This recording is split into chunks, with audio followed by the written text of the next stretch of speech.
Cameroun, malgré la pandémie de Covid-19, la production du caoutchouc a progressé de 15 000 tonnes en 2020 par rapport à l'année précédente. Selon les chiffres révélés par la Commission technique de réhabilitation des entreprises du secteur public et parapublic, cette production a culminé à 60 000 tonnes en 2020 contre seulement 45 000 tonnes en 2019. Une performance qui, avec le contexte sanitaire, a eu pour conséquence le ralentissement des activités dans les entreprises. Au regard des conséquences de cette pandémie dans certains secteurs, l'on pourrait croire que celles-ci ont été atténuées dans la filière caoutchouc grâce à l'entrée en production de nouvelles plantations, fruits des réhabilitations entre autres extensions des plantations effectuées par des unités agro-industrielles qui produisent et transforment l'EVA dans le pays. Cette augmentation de la production observée dans cette filière en 2020 s'est poursuivie en 2021 et devrait s'étendre jusqu'en 2022.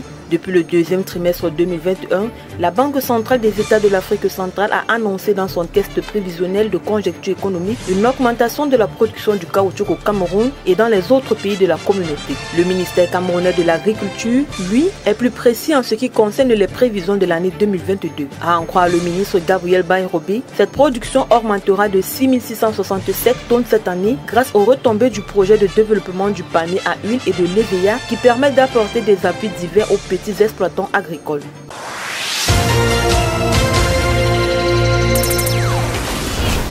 Réunie hier 20 janvier 2022 en comité d'urgence, la Fédération camerounaise de football a annoncé la création d'un nouvel organe. Dans un communiqué de son secrétaire général, Benjamin Didier Banlok annonce la création du Conseil transitoire du football professionnel. Ce nouvel organe, placé sous la supervision du président de la FECAFOOT Samuel Eto'o-Fils, sera chargé de la restructuration et de la gestion du football professionnel du Cameroun. En prélude au lancement de la saison sportive 2021-2022, le président a été autorisé à nommer les membres des conseils d'administration des ligues spécialisées et des membres de différentes commissions.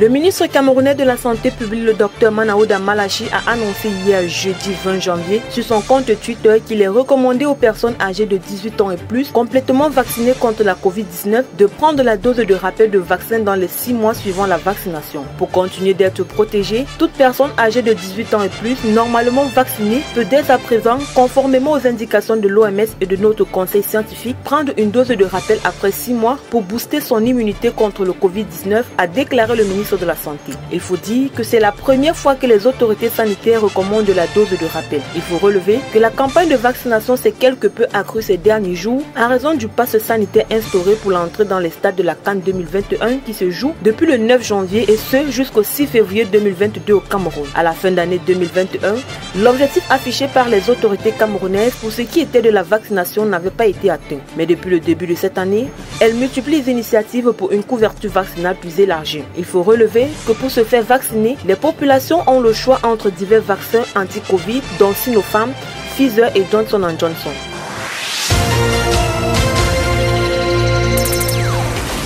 En République démocratique du Congo, le prix de l'essence passe de 2150 à 2300 francs congolais en une semaine. Ce changement brusque s'explique par la pénurie mondiale de carburant qui affecte aussi bien les stations-service, les revendeurs que les usagers. À Goma, les usagers éprouvent des difficultés à se ravitailler et à se déplacer depuis une semaine. Une hausse qui, selon le ministère des hydrocarbures, s'explique par la pénurie du fait que les marketeurs locaux recourent à une sorte de rationnement.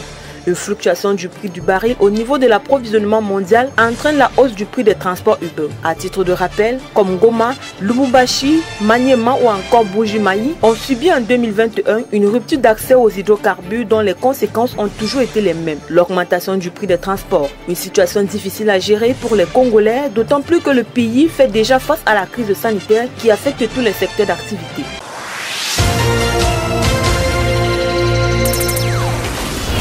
Suite au décès le 16 janvier 2022 de l'ancien président malien Ibrahim Boubacar Keïta, le président malien de la transition décrète 3 jours de deuil national. Selon le décret du colonel Assimi Goïta, les 3 jours de deuil national ont débuté ce vendredi 21 janvier 2022. Durant 3 jours, les drapeaux seront mis en berne sur tous les bâtiments et édifices publics. Président du Mali depuis le 4 septembre 2013, Ibrahim Boubacar Keïta a été renversé le 18 août 2020 par les militaires sous l'égide du colonel Goïta. Depuis lors, Ibrahim Boubacar Keïta s'est retiré de la scène politique, effectuant notamment des voyages médicaux aux Émirats Arabes Unis. Très discret ces derniers mois, il a rendu l'âme déçue d'une longue maladie. Intellectuel et homme d'État, Ibrahim Boubacar Keïta a occupé les fonctions de Premier ministre de 1994 à 2000 et de président de l'Assemblée nationale de 2002 à 2007 avant de briguer la magistrature suprême.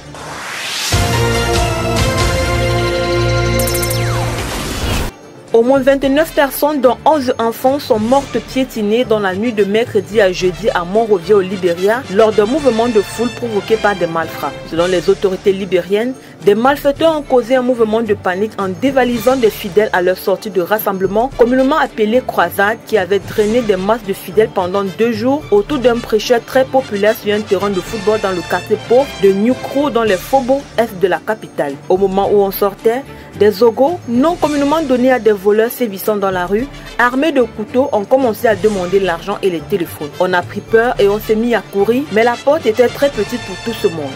Ceux qui tombaient, on leur marchait dessus, a souligné Elisabeth Wessé. 11 enfants et une femme enceinte figurent par les 29 défunts, a déclaré le ministre adjoint de l'information, Jalawa Tampoué, à l'hôpital de la Rédemption, où ont par ailleurs été admis 15 blessés, dont 7 enfants. Le bilan du drame risque de s'alourdir. Un certain nombre de blessés étant dans un état critique, a dit le porte-parole de la police.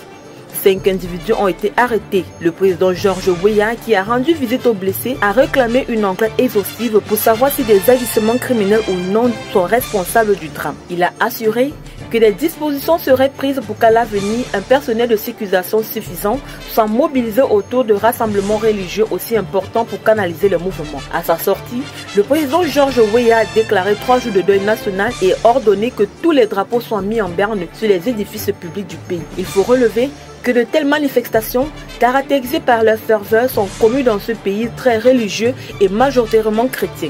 Il convient de rappeler que le Libéria est un pays d'environ 5 millions d'habitants qui peine à se remettre des guerres civiles qui ont fait des milliers de morts et de centaines de milliers de déplacés entre 1989 et 2003. Des guerres civiles qui avaient provoqué l'effondrement de l'État, dévastant l'économie et les infrastructures industrielles.